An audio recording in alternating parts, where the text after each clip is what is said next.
Kurt Warner, you can see him every Sunday, NFL Game Day morning at 9 a.m. Eastern, NFL Network's Thursday night game. Got, his former team, the Cardinals, hosting the Seahawks at 8 Eastern.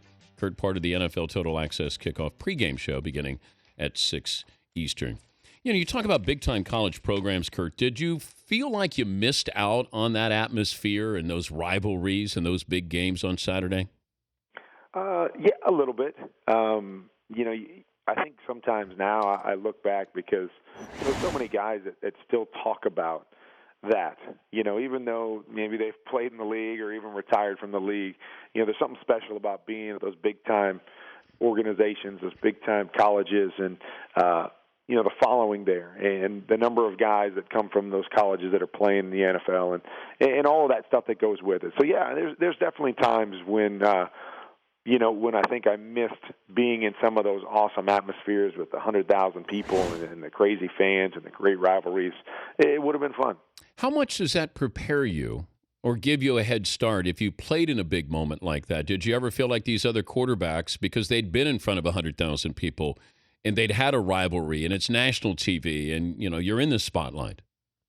Well, I think big moments are big moments for everybody. And what that looks like, it could be different.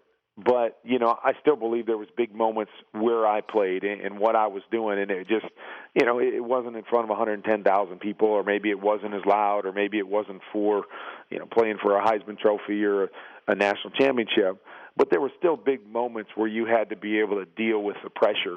But again, I think when the spotlight's on you, when you're doing more interviews, when you're in those big-time moments week in and week out that, that everybody's talking about, there's probably has to be a little bit more of that pressure there that you have to deal with that would prepare you better for what comes at the next level. Although I do believe, everybody that's played this game, regardless of the level, you have certain pressure games and pressure you put on yourself, regardless of the atmosphere. Confidence, to me, it feels like it's the first thing to leave a quarterback. That when you have that confidence, all of a sudden you're not thinking as much, you just play. And then all of a sudden you get Matt Schaub, who's out there now thinking short-arming throws, or is this one going to be picked off? Did you ever have a moment where you could relate to Matt Schaub and how he's playing in Houston? I had some moments where things were going against me, like what's happened to Matt Schaub. I don't remember the moments where, I lacked confidence. Where I remember I was going through those periods, and specifically after our second Super Bowl in St. Louis, where I think I started the year with like 1 touchdown and 10 interceptions.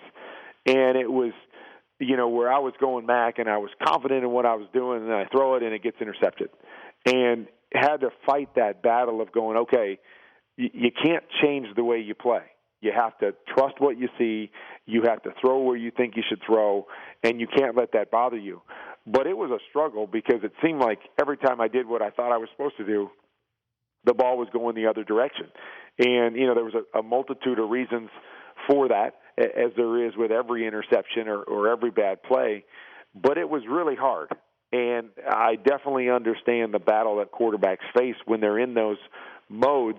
The problem is once you start second-guessing yourself and once you start playing it differently, I think more bad things go against you. And that's, you're trying to stop those things, but ultimately more of those things happen, or more bad plays, or maybe on the flip side, you make less of the good plays because, you're behind on everything and you're not anticipating anymore, and you want to see things come open instead of trusting they're going to come open.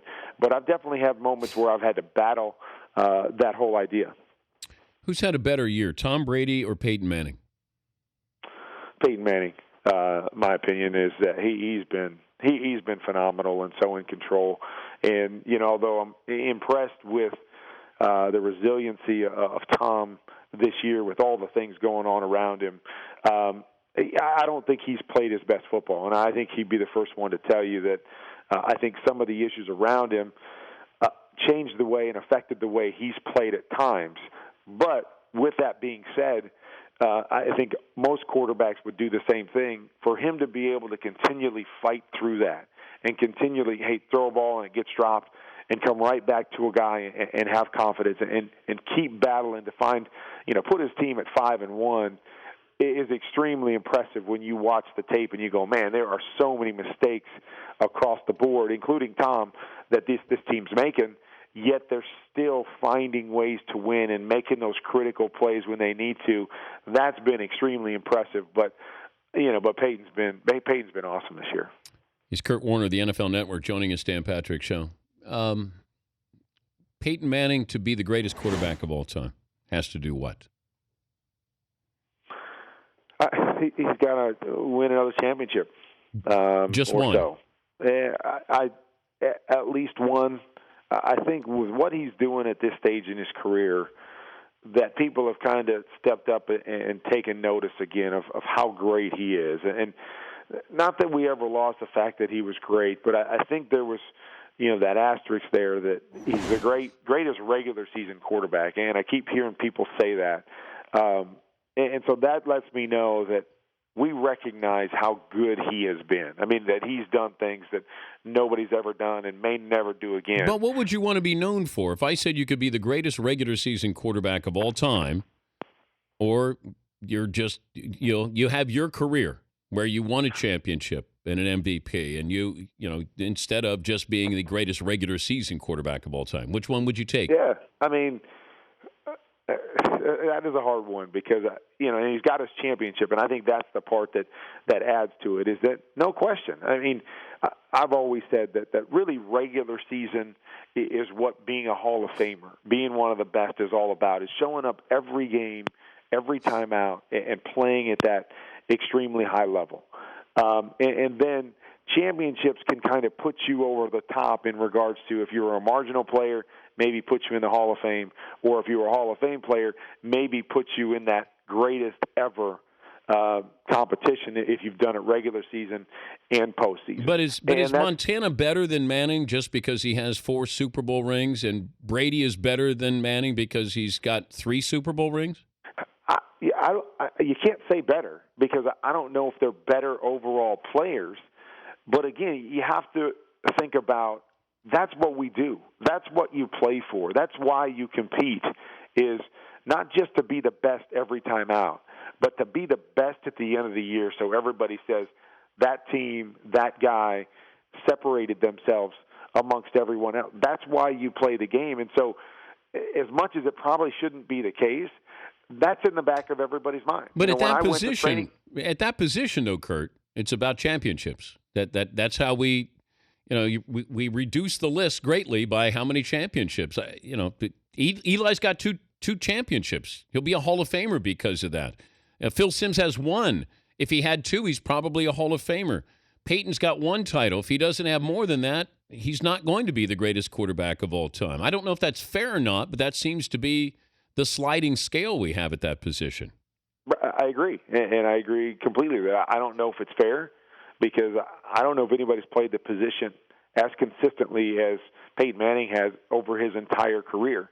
But again, when you're guys that base everything, when I went to training camp after being in a Super Bowl and winning it, there was nothing else on my mind. I didn't really care what happened in the first 16 games as long as it prepared me and gave me an opportunity to win a championship.